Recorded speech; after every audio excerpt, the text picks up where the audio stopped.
You ever feel it? That constant low-grade buzz of anxiety? That feeling that you're always plugged in but never really there? Like you're just running on this hamster wheel of notifications and deadlines and goals, but you never actually arrive anywhere peaceful? Yeah, if that sounds familiar, you are definitely not alone. It's kind of the background noise of modern life. So let's just start with the most obvious culprit, right? Our phones. Stanford addiction specialist Anna Lemke, well, she doesn't pull any punches. She calls the smartphone the hypodermic needle for a wired generation.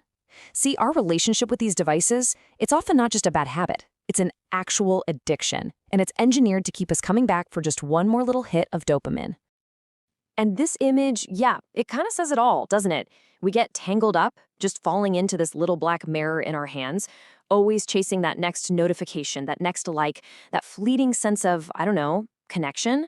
But it never really fills us up. It just leaves us feeling more drained than when we started.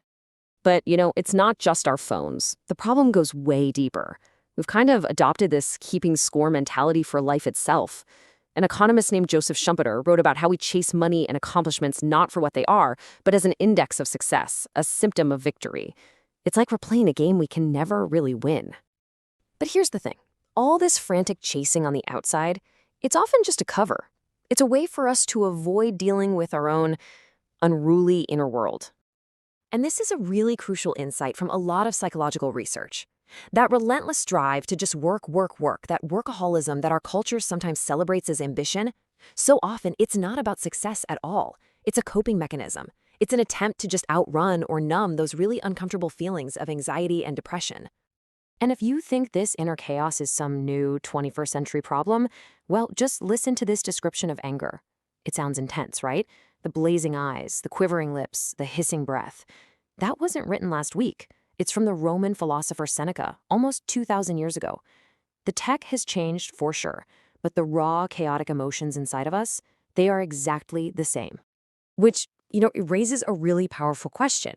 If the problem is ancient, could the solution be ancient too? This idea points us toward a totally different kind of fix, wisdom from the ancients. This gets to the absolute heart of it. What if we've been trying to solve these timeless human struggles with all the wrong tools? What if our modern anxieties aren't new at all, but just ancient problems wearing a new disguise? And it's not some fringe idea. Modern thinkers, like Arthur Brooks here, are making this exact point. They're realizing that our modern approach to happiness, chasing pleasure, avoiding pain, racking up successes, it's just fundamentally broken. We need a better framework. And it turns out one has been sitting there waiting for us this whole time. The original guides were these guys, thinkers from ancient Greece and Rome. And they weren't just thinking abstract thoughts. They were like practical psychologists. They were wrestling with the exact same questions about anxiety and purpose and distraction that we are. And they created what is essentially a user's manual for the human mind.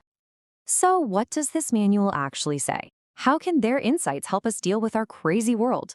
Well, let's take a look at their blueprint for tranquility. Okay, so Aristotle kicks things off by totally flipping our idea of happiness on its head. He called it eudaimonia, and it is not a good feeling you chase, and it's not some destination you finally get to. He said it's an activity. It's about human flourishing that comes from living a life of purpose and virtue and excellence in your actions. It's all about what you do, not about what you have. Then you get the Stoics, like Seneca and Marcus Aurelius, and they built on this idea, creating this incredible contrast with how we usually think today. So on one side, you have the world's view. Happiness is all about externals, money, status, pleasure. You are what you have, and you should avoid pain at all costs. But the Stoics' view flips the script entirely. They say happiness comes from your internal world, your virtue, your reason, your self-control. You aren't what you have. You are how you choose to respond. And challenges? Oh, you don't run from them. You use them as a chance to practice being a better person. So how does this actually help with our modern anxiety? Well, the Stoics offered a super clear 3-step process. First, figure out what you can control and what you can't. That flood of emails? Can't control it. Your reaction to it? 100% within your power. Second, and this is huge, remember that it's not events that cause you pain, but your judgment about them. Your post didn't get enough likes. The lack of likes isn't the problem. It's the judgment that your self-worth is tied to it that causes the sting. And third, you reframe every single obstacle as an opportunity. Total game changer.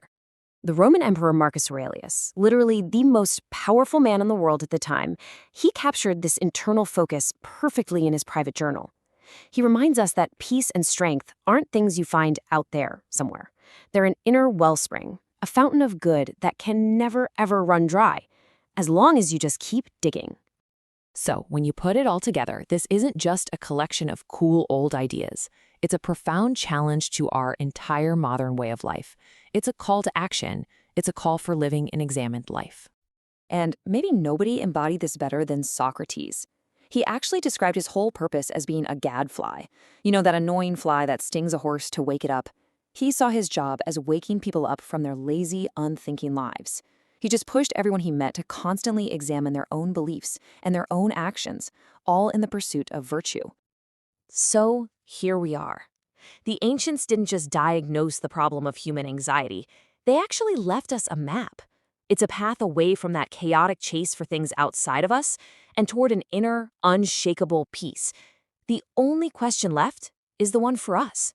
Are we brave enough to actually follow it?